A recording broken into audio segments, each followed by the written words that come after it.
Hi everybody, my name is Sergiu. Welcome back to the channel. I guess the world has changed ever since I've seen you last time. It's still a bit strange to me, but I guess, you know, this is what we gotta deal with from now on.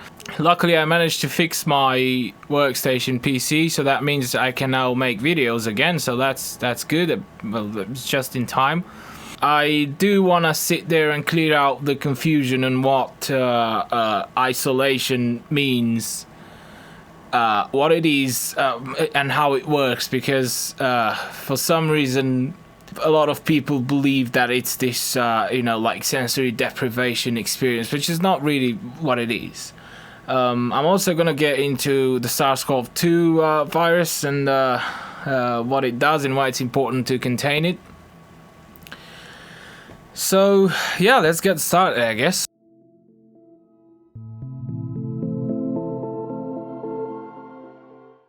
Right, so I'm guessing that the first thing I want to say is that deprivation and isolation are two very different concepts. Like, don't be afraid of it. It's not anything like deprivation in any way, because there's so much stuff that you can do during isolation that can benefit you. And I mean, honestly, I think we needed this kind of thing to happen when it comes to ourselves, and just kind of sitting back and reflecting on what we've become and how our lives have changed in the past 20 years. I understand that for those of you who are very sociable people, you like going out, you like meeting people, having people around you all the time, it can be quite difficult to suddenly switch from from a non-isolated lifestyle to an isolated lifestyle. But honestly, the COVID-19 disease is what it is, and we're gonna have to deal with it. But the good news is that it is containable, and honestly, it'll last just about as long as we make it last. So if we take the right steps, now we know for sure that we can contain it. So it's not gonna last forever. Now, obviously, the first thing that comes to mind when it comes to, finding things to do while in isolation, especially if you're watching other YouTube videos and they're made, obviously, by people that come from a creative background, the first thing that comes to their mind is probably, hey, pick up a guitar, or I don't know, flute, or pick up a pencil and start drawing, or learn some complex kind of subject, or this is kind of the time to specialize in. But honestly, I think in fact, most people are just not into that kind of stuff, So the problem with this is that it takes a special approach. It takes it's kind of like you have to learn how to learn before you start learning. So I would try and stay away from things that might turn into negative experience of some type. But I'm not saying don't try. Obviously, I'm not saying don't try it. Try it if you want to, but it's just you want to do something that you enjoy. Or if you must do, I don't know, pick up a guitar and start playing and it doesn't work out for you.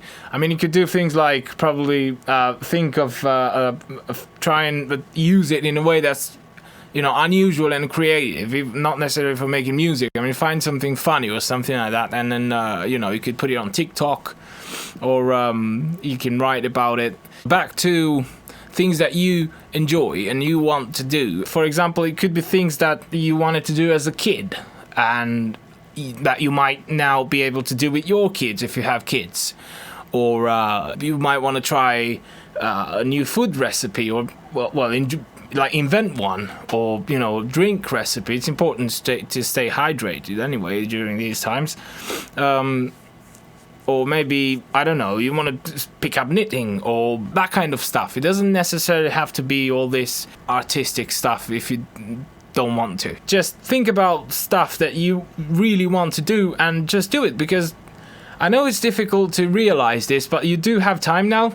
And I think more importantly, one thing that I've learned in life is that, if you're afraid, if you don't know where to start, that's, in my opinion, simply because you didn't start yet. That's really the simple answer to that, I think.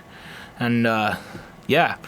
Okay, now let's talk about the serious stuff and how to stay safe. A lot of it is stuff that you've probably heard before, but I think I need to kind of bring it all together into, this is the basics of what you've got to do.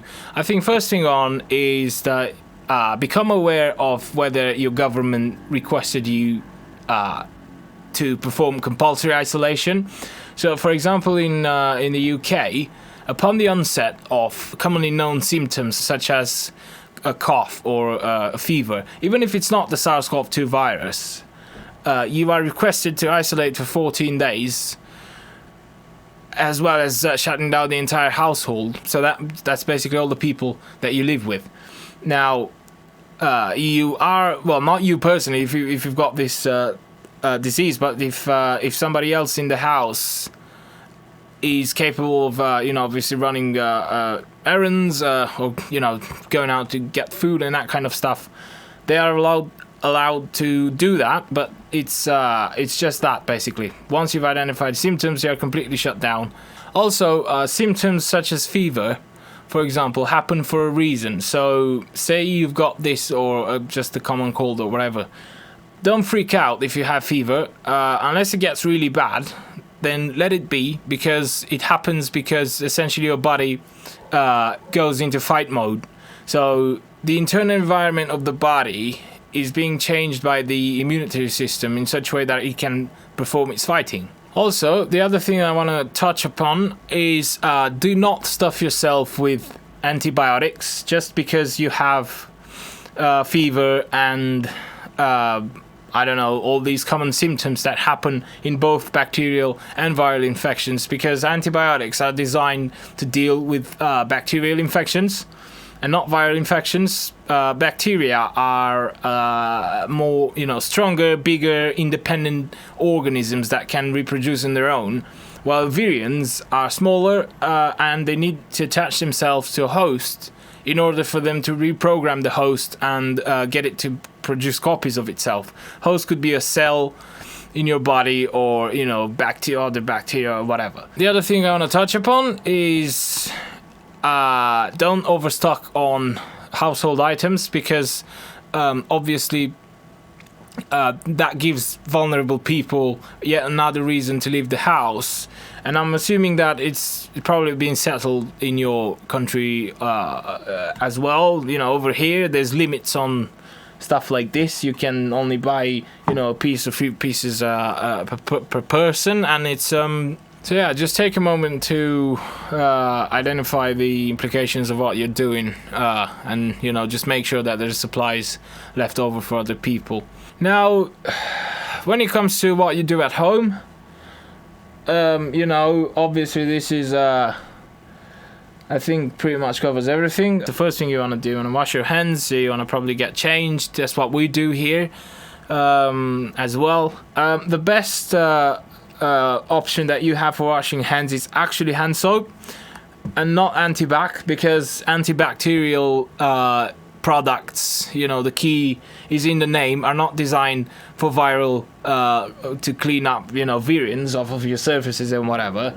That'll be a job for antiseptic liquids, antiseptic hand sanitizer, antiseptic cream, antiseptic liquids, antiseptic wipes, that kind of thing. The other thing to keep in mind is these virions, they make it on surfaces for apparently anywhere between a few minutes and 9 days, depending on the surfaces. So that means that you want to be careful with cleaning your surfaces and all that.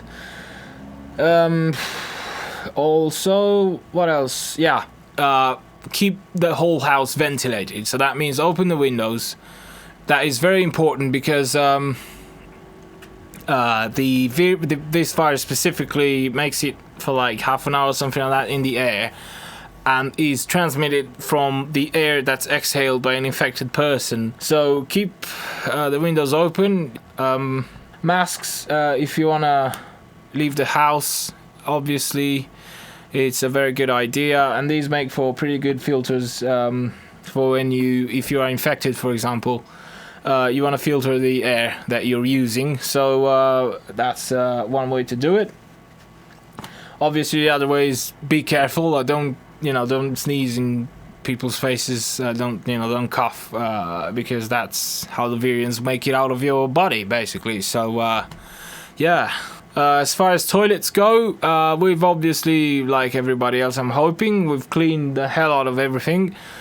In toilets, I'm guessing the most important thing is urine can be infectious and is infectious. So that's one thing you want to be careful with. You want to, obviously, you know how it's done. You want to sit on the toilet.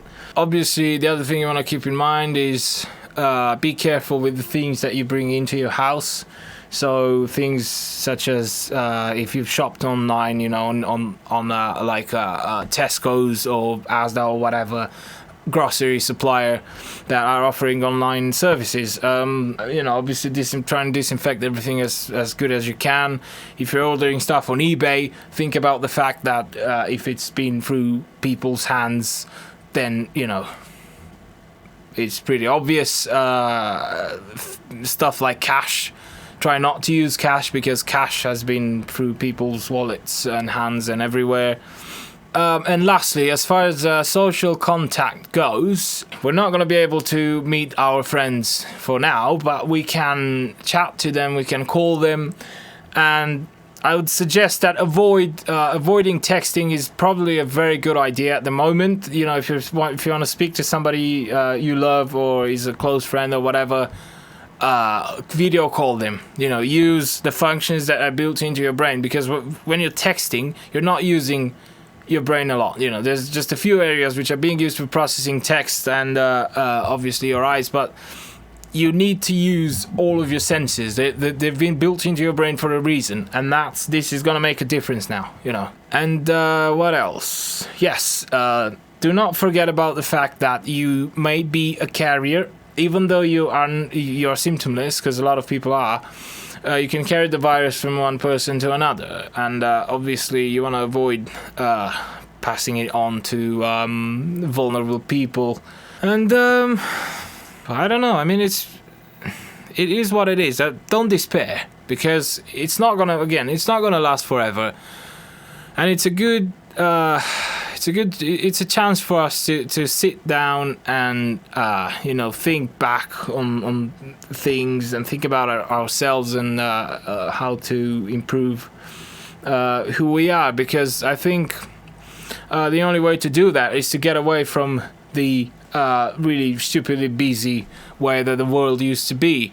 And I find it very weird that I'm saying this, but it's the truth, because I've got the window is open right now. I usually cannot record with the window open because of the amount of cars which are, and people which are making noise on the street, and it's been dead for a few days now, and it's weird. I get it.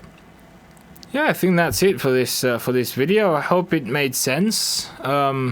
Please do leave comments. Let me know what you think of this whole thing, or how you see it, how it's impacting you. If there's anything that I may be able to help you with, from what you've heard, considering the fact that I've, spent a lot of time in isolation. I know how it works. I know how you can get the best of it. Yeah, thanks for watching, and I'll see you on the next video, whenever that is. Bye bye.